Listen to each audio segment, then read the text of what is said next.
laawol kisal ko laawol peewal e ɓantal. Naam ustad, wa aleykum assalam wa rahmatullahi wa barakatuhu. Modi machallah. Ɗo nde ɗo yewtere ɗo fotuno kontina sabu nan ɗo no woni important molanaɗo par ce que haray ko fewndo ɗo ɗaɓɓire gandal haray kala no wakkili fewndo ɗo haray ɗum ɗo kadi ɓeyditimem fota kona seeɗa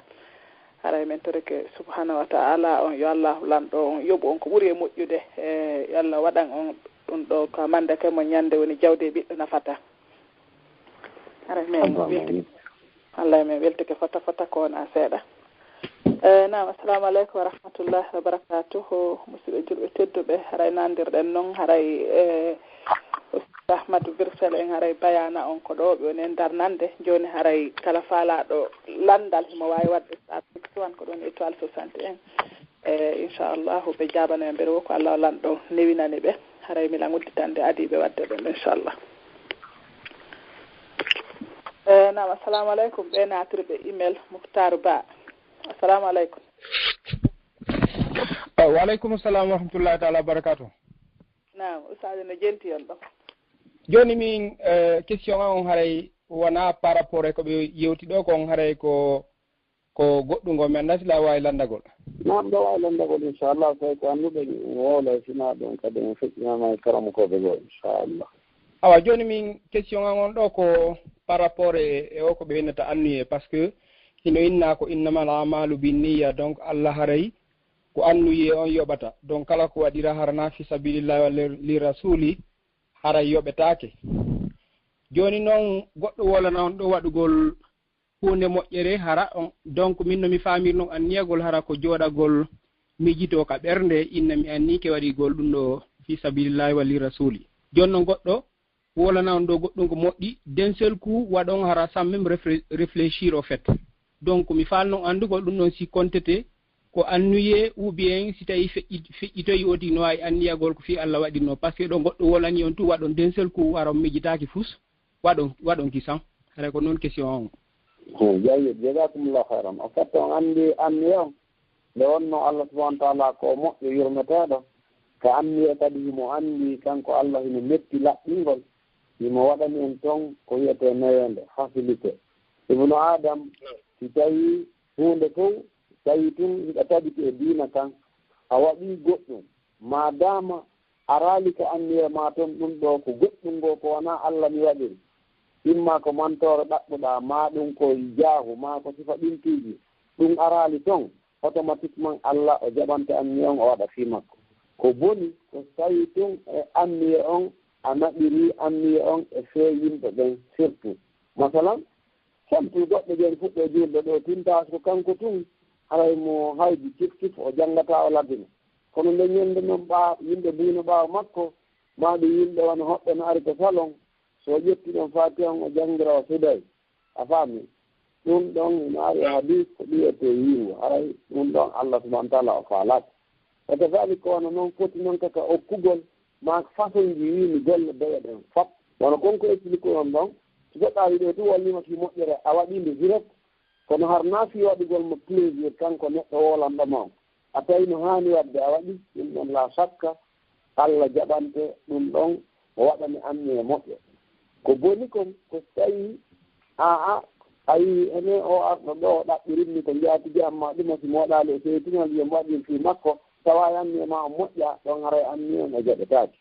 kono ko wona ɗum ɗo kon haray wona sarti maɗu jooɗoɗa wowla anni he on ma wona ha mijitoɗa taw wiyani anni te hundekaari la nano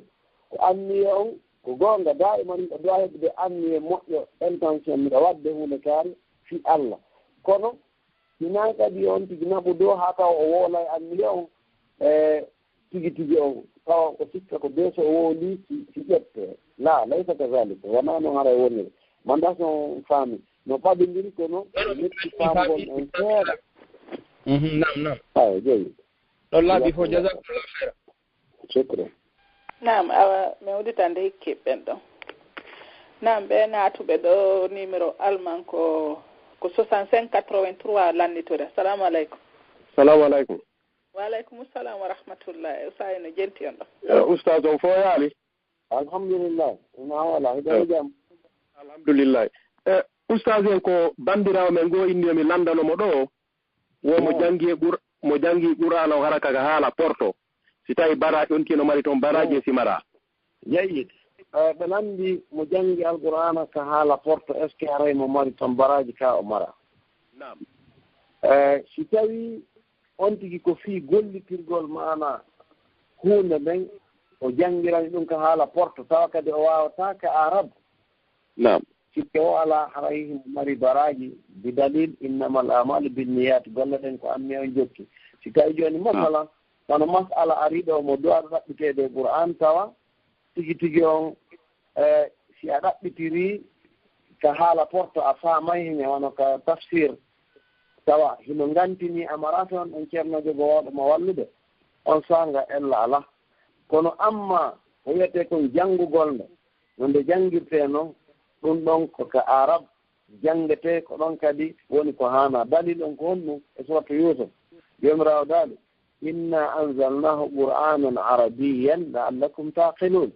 min jippininde alqur'anare e haala arab ko ngel kadi janngonde e ɗum wawonde e ɗum haray ko ɗum ɗo yamirten bandirawo on ko yo janngu ka arab tigi tigi on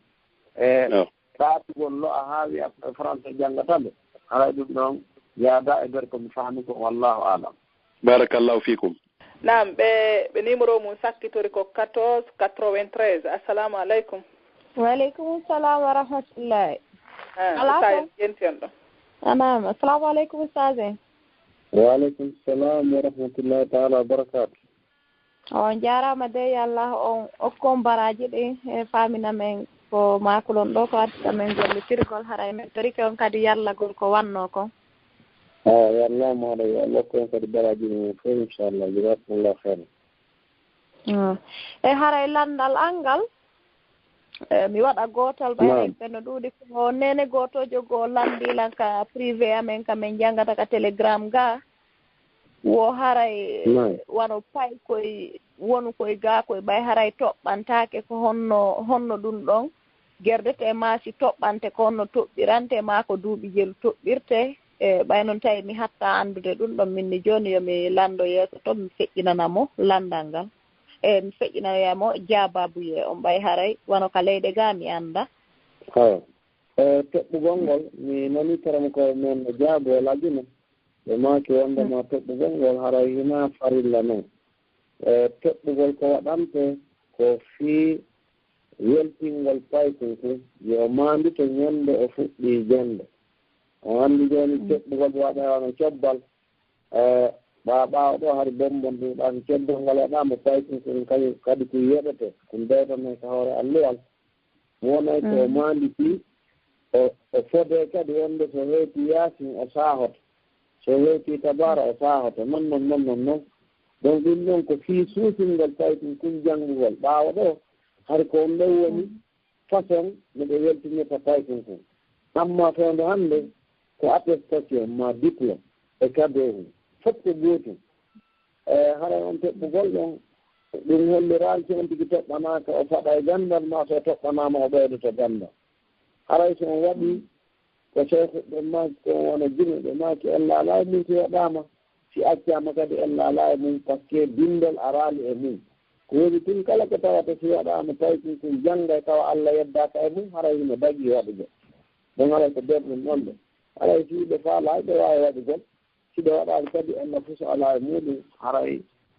ko ɗum ɗon mi mari ko mi jaaboo mum inchallahu taala non jarama fota yallah lan ɗo waɗan on joddi aljanna assalamu aleykum amin amin yawde nam ɓe natirɓe ɗo kadi email alpha ahmadou bari assalamu aleykum wa aleykum salam wa rahmatullahi wa barakatuh assalamu aleykum ustad assalamu aleykum wa rahmatullahi ɗon e jam alhamdulillah ne ala toon ko yettude Allah boy alhamdulillah yo jarama min nani yewtere no yo Allah on waɗa joddi aljanna allahumma amin ya rabbal alamin allahumma amin ara min landal ngal fayda wona ko yowiti e muhadara on ko juste mi anno ko ustad ɓe wannoɓe muhadara feƴƴuno ɗon mi nannoɓe yewta ɗon fi radio wiyeteɗo barnamaju nourun ala dars wonɗo e nder saudi arabia nam bon minno komi wonno kono hakkille har mi nanngayno radio mi heɓayno piiji wonduɗe important e makko gila mi arɗo noon Europe ɗo mi etiki haa mi ronko anndude kono mi wawata mo nanngirde ko so tawi hara no woodi humpitiɗo e mo so tawi ɗon humpiti fii mo wawi ɗon wawi lan anndinde ahsanallahu ileykum shukran jazakumullahu khairan fil haqiqa nurun ala darb komi mari komi waɗana on ɗon nasiha ko yawgol juste ka internet ka google siɗo wawi clavier arabe on so windi ka google o waɗi istima nurun ala darb ɓe yaltinanayo nanki tan application ji berto kawa ton kilikude fiyon heɗo ɓe propose nayo noon kadi ko radio ji honɗi wonirɗi toon ɗi nanngata hay tawino radio ji wonɗi saudi mi hara ko kawtal ɓe maɓɓe ɗo wona qatar e ma aman en kono ɗum ɗon ma ko metti fii so yeeyi tun ka kugol on heɓay toon ma heɗa on ɓe inchallah amma radio maɓɓe on kaftugol ka radio direct ɗum ɗon mi sikkare ko wawi wonde par ce que jaa to no woɗɗoniri haara fréquence on no faible fii ɗum ɗon ɗo wallahu alam ok jasakumullahu khayran assalamu aleykum wa rahmatullah waaleykum salam wa rahmatullah naam hara min udditani ɓe hikkiɓe ɗon numéro maɓɓe no sakkitori 44 84 assalamu aleykum waaleykum salam assalamu aleykum waaleykum salam wa rahmatullah wa barakatuh ok ko Mamadou Salihu Rekkileya cheikh on manque yakumullah iɗon e jam alhamdulillah sono ala to jama men on may jam alhamdulillah en weltike fi yewtere Allah waɗa joddi aljanna allahumma amin ya rabbi alamin haray ko siɗɗo meɗen landiɗo ɗon fi barnamiji nurun ala darbe naam si kala faalaɗo jentagol ɓe mo wawi téléchargegol application hino inne isa'atul qur'an al karim si o tigi télécharge mo hendotoɓe ko kamɓe woni karanu alhamdulillah kaka o yawtigi yaha play store ma ɗum winda app store winda isa'atul qur'an al karim ma ɗum si tawi kaka français ma ka anglais winda saudi radio si windi saudi radio ɓe yalta e ɗon application ko couleur o haa ko nimano nandita bleu ko haa ko donc no windi isatul qouran al karim si o télécharge ɓe wawa hendagol ɗon radio égypte radio kuwait radio qatar e ko nandite e muɗum kono ara noon haray ɓe desini drapeau saudi on haray ko kanko isatul qouran al karim o wawa jentagol ɗon nurun ala darbe jazakumullahu khairan cheikh ahsanallahu ileykum en tañmin haraɓe kallimin haraɓe enani inchallah ok jazakumullahu khairan haray mi acci on kadi salamu aleykum shukran cheikh naam mi udditaniɓe naatiɓe ɗo kadi maketeɓe ko zeynab salamu aleykum assalamu aleykum waaleykum salam wa rahmatullahi sa ene jenti on ɗon ala toon assalamu aleykum ustage waaleykum salam wa rahmatullahi taala wa barakatu on jarama bo ibatande yewtere nden albarka yalla yoɓi ko ɓuuri moƴƴude joddi haray miɗo fala landanaɗe ɗo e jajirawan ɗo landal naam ko fee ko yowodiri kon wo ka julde nde mo juula kala so habbiri o natani julde nde wo ɓernde makko ne yahay ke tawata raynaka julde nde woni nde fuɗɗo miijade piiji bonɗi kono haray fandude makko ne wona fi ɗum ɗon haray si taray julde makko nen hino moƴƴi ka haray si ɗum ɗon fuɗɗike mo wo si o accoto julde makko nen jayid haray inchallah e nder ko jannguɗen ko tawaka e bonnoji julde fi goɗɗo no miiji ko bonni e yiyata ɗum e defte winduɗe ɗen fi bonneɗe julde ko won noon haray ɓe sarti ka julde wondema assalatu zatul khushu wal khudu ka julde no haani wonde julde no neɗɗo yankini e mum tawa himo miijade fi Allah e muɗum ko ɗum ɗum ɓuri haanude kono amma si tawi seytane ari e makko par ce que ɗum ɗon la sakka ko seytane o anndi seytane aray fi bonnugol julde on tigi nayi nelaaɗo sallah sallam ɓe maaki acheytan yajiri fi ahadikum majra dam seytane dogay e goɗɗo e mon wono no ƴiiƴan ɗan dogirta e makko noon seytane kadi ko ɗum ɗon welatamo ko faale bonnugol julde yimɓe ɓen bonna dewe maɓɓe ɗe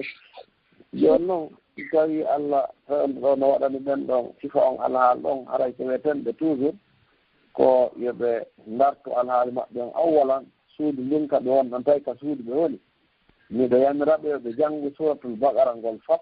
ka suudu ton e ɓe toro allah yo allah yalti cheytan ton yo damdu ɓe bonna cheytan timmum ɗum toujours ɓe nde ɓe naatata hurgo ɓe jannga du'aji naatirɗe ɗin ka hurgo allahumma inni audu bika min alhubusi walhaba'is e tammum ɗum ɓe forsa ɓernde maɓɓe nen ara ɓe jaɓaali miijagol ko boni kon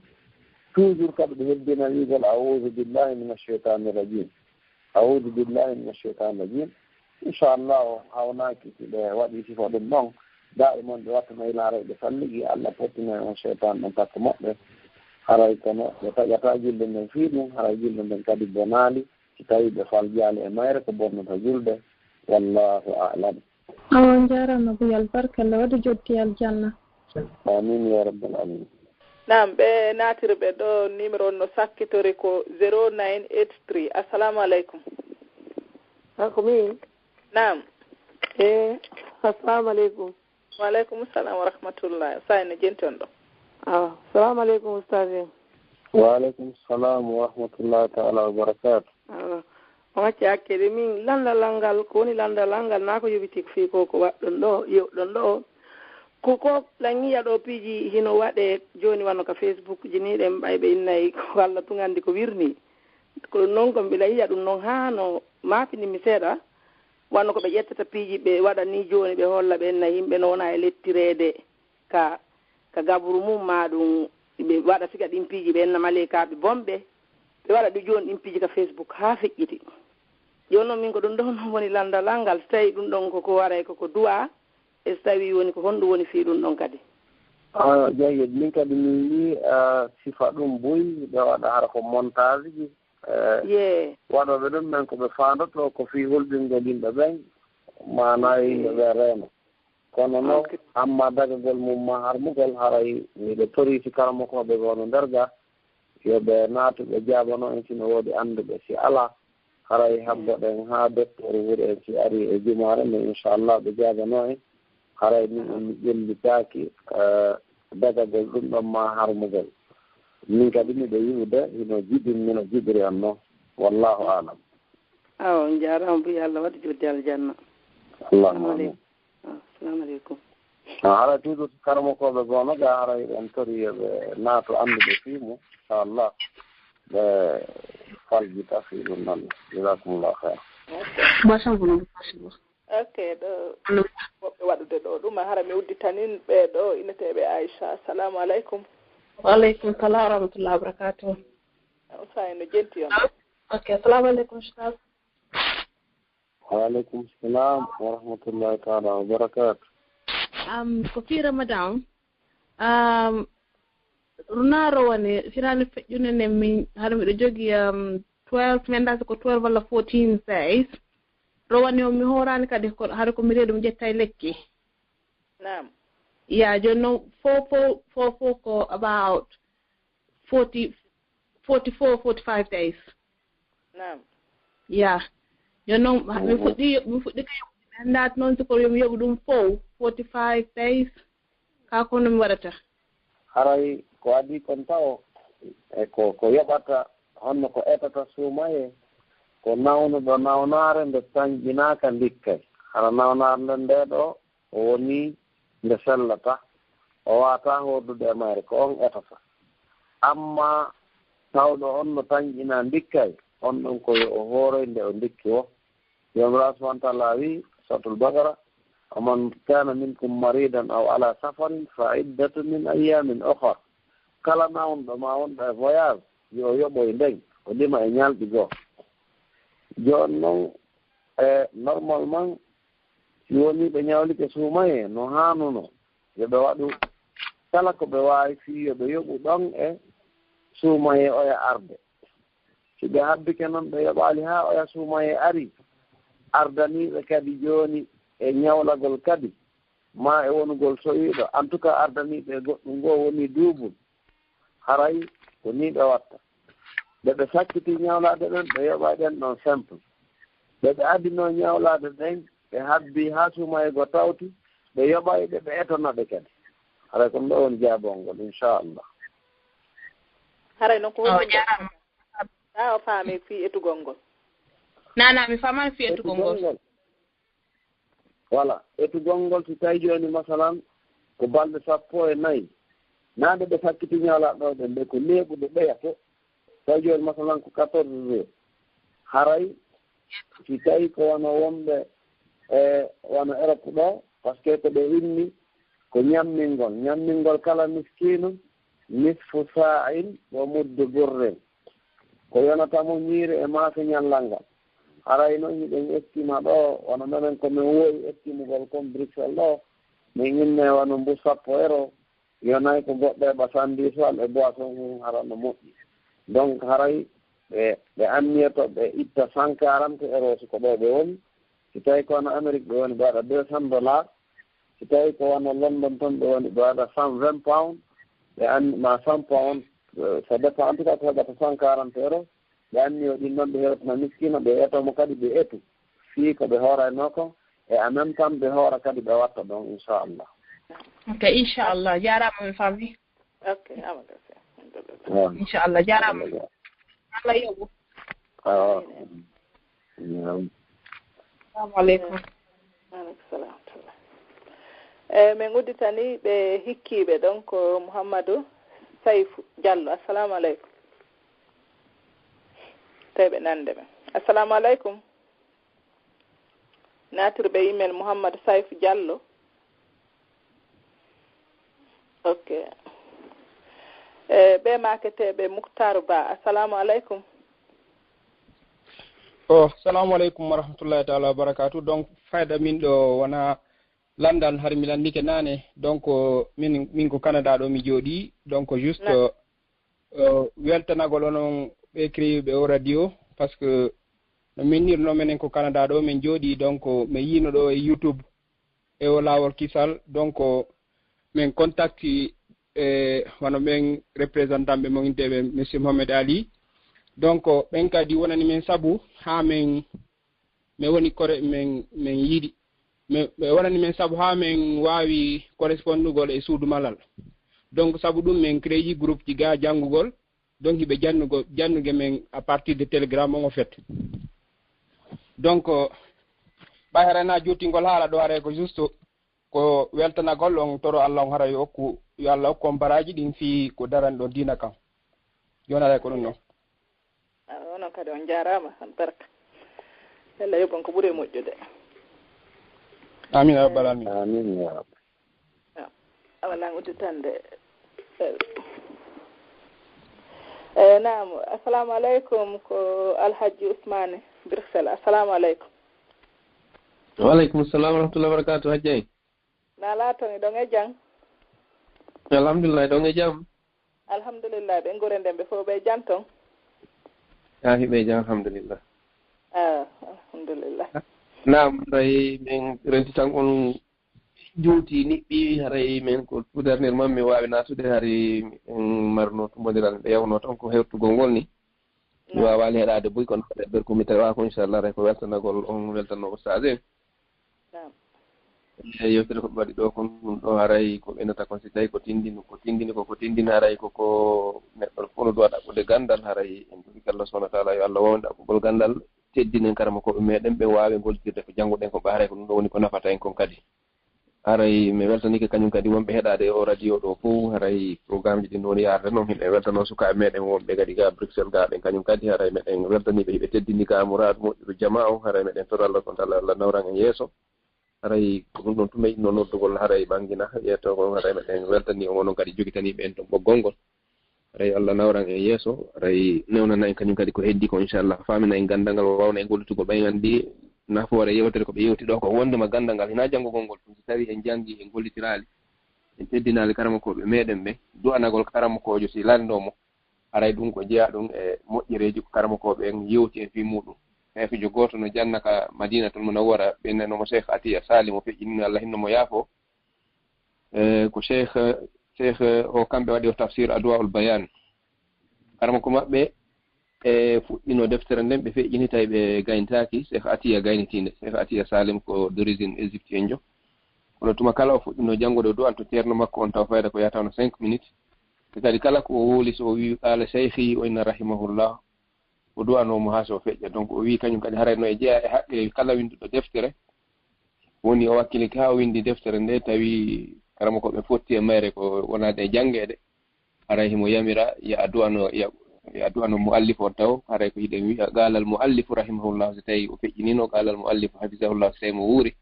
haray ɓe andintini en ɗum ɗo inchallah haray ko mbino anditingol haray weltanike oustaz en haray onon kadi on weltanama to haray assalamu aleykum wa rahmatullahi taala wa barakatuh haray meɗen tuuri on fof du'a kadi naam ustad waaleykum salam wa rahmatullah wabarakatuh naam ustad ɗo wawi continde ala haɗa weltanike alaji usmane moƴƴa inchallah mudahala maɓɓe on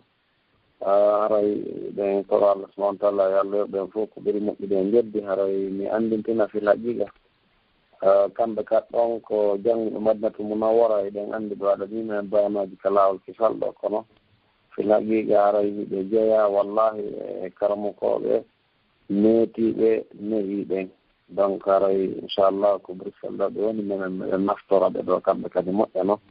haray wa jasahullah hayran inchallah an hadihi l mudahalati l jayid wa shukran barakallahu fikum nam ustayo moodi mi weltike on jarama onon kadi batte e seena on e ɓanginalngol men ɗum ɗon kadi ɓeydugol men ɓanginande haray on jarama albarka boy Allah yoɓon ko ɓuuri moƴƴude amin amin naam ustade ɓay haray langandi jemmini ni kam moɗon toon ɗe mi anda sen hattata ɗo hande la par ce que ɓe wawi hattugol ɗo hajja inchallah jasakumullah hairan ok awaga sina probléme joni en jonnite alaji en ɗon ɓayi ɓe nder ga ɓe kamɓe ɓe waɗana en du'a ɗon inchallah e onon kadi inchallah jasakumullah no hara moƴƴi sukma kaɓe yaltiyara tomɓe ni alaji usmane ɓe makiray waɗangen du'a jonde nde inchallah haray daroɗen ɗo hannde haray waɗangen du'a kamɓe jama on fof modi inchallah wa shukran lak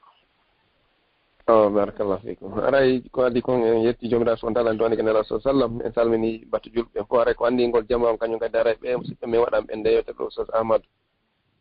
ba hafisahullah haray ɗon anndi haray neɓaali ko ɓe maɓɓe en feƴƴini ɓe seenino kamen en toon hirondirgol ngol haray no gasa naa fof anndi inchallah haray ɗen toranoɓe kamɓe ustad en ɗon mawɓe ɓen yo allah hinno ɓe yaafo yo allah on waɗu aljanna deɓɓal maɓɓe yaññanaɓe kaburu on waɗana ɓe rawdatum mi riyadil janna haray yewtere ko ɓe ƴetti ɗo en ko allah subahana taala yo waɗnaɓe ka mandake maɓɓe moƴƴe haray onon hajja london en to gadi meɗen toro allah subahana taala yo allah on okkor on ko lonto on e diina kan yo allah subahana taala on waɗɗan on barke fa e moɗon ɓen e kala heeɗiɗo oɗo radio ko woniri e wawnoɗo mo wawali heɗade inchallah no joguino anni e heɗagol e tori ko allah subahana taala kala ande ko on tigui mi mari muɗum yo allah subahana taala ittanmo e kala meɗen marɗo nawlani subahana taala dikkimo kanko ni dikkinowo en torki allah subahanahu wa taala moƴƴere ko faala ɗen anda e laara ko allah andi ko moƴƴanta en ko enen andi ko faala ko allah andi ko nafata en allah okkoren ko nafata en kon o duminanan en muɗum o moƴƴinana en ka leyɗele meɗen kadi o danda en guereji koni wadde leyɗe e hoore leydi ndin o ɓuttinana en guereji koni wadde leyɗele julɓe ɓen en torki allah subahana taala yo allah woni ballo julɓe kala ko woni yo allah foolin diina kan julirɗe ko nanguɗen ɗo e kam meɗen fof allah subahana taala newnan en wawa timmude no moƴƴiri karama koɓe meɗen e yumma meɗen e ben meɗen jannuɓe wonanɓe sabu ha jannguɗen kaɗo dina en torki allah subahana taala yo allah waɗanɓe ɗum ɗo ko mandake maɓɓe moƴƴe en torki allah subahana taala kala heeɗiɗo oɗo radio ko o woniri eno o woniri en torki allah subahana taala ko kanko andi ko faala ko allah andi ko nafatamo ko yo allah okkormo ko nafatamo dikkinan en nawnoɓe ɓen julɓe ɓen fof rabbana taqabbal minna innaka anta samiul alim ربنا ظلمنا أنفسنا وإن لم تغفر لنا وترحمنا لنكونن من الخاسرين اللهم أرنا الحق حقا وارزقنا اتباعه وأرنا الباطل باطلا وارزقنا اجتنابه إنك على كل شيء قدير وبالإجابة قدير وآخر دعوانا أن الحمد لله رب العالمين السلام عليكم ورحمة الله تعالى وبركاته. وعليكم السلام ورحمة الله تعالى وبركاته. جزاكم الله خيرا. هراي حاجة إن شاء الله من كان بيال الدنيا إنك هراي من دعانك جماعة من فوق على جنبي بيال لجادين كبديكم والسلام عليكم ورحمة الله تعالى وبركاته. وعليكم السلام ورحمة الله وبركاته.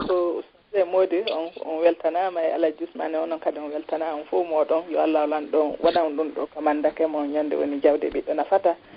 haɗa joni min accito ɓe jimmi bonko photo e ɗon inchallahu haray ɗo min habbiti on kadi bisimillahi min haray ko sadi ko tooli inchallah assalamu aleykum waaleykum salam wa rahmatullah na musidɓe julɓe tedduɓe assalamu aleykum wa rahmatullahi wa barakatuh haray no andirɗen noon haray ko ɗo émission men o woni hattude hannde kadi haray weltanike usasiɓe men ɓen haray weltanike kadi onon auditeur ɓe ɓen fof kala naatuɓe ɗo e heɗitagol radio laawol kisal haray min toriki Allah yo Allah hisi en hisina ɓengure men nden hisina en hanade en aljanna enen kala e ɓengure men nara ko jannatul firdawsil ala amina ya rabbi haray ɗo min weltani kadi équipe laawol kisal ngal fof minen weltani kala kadi tambitiɗo laawol kisal no laawol kisal yaara yeeso haray on fof moɗon heɗon du'ana ko onon andi ko maapi yo Allah lanɗon ittan en fof meɗen andiji e susi e soñdia ko marɗen yo Allah lanɗon tabintingen ko dina meɗen e okkora en battane moƴƴe yo Allah lanɗon naɓiran en ɗo radio yeeso e kala radio ji wonɗi fi Allah haray yo Allah lanɗon ɓantu fi ɗum ɗo fof naɓirana en yeeso e ɓeyda en faminde dina men kan e okka en battane moƴƴo haray ɗon weltana fota kona seeɗa haray en yontere hannde kadi si tawi jon yontere hannde jaɓi inchallahu haray en bimbisi Allah jaɓi Allah koyen walugol e jaam assalamu aleykum wa rahmatullahi wa barakatuh laawol kisal ko laawol peewal e ɓantal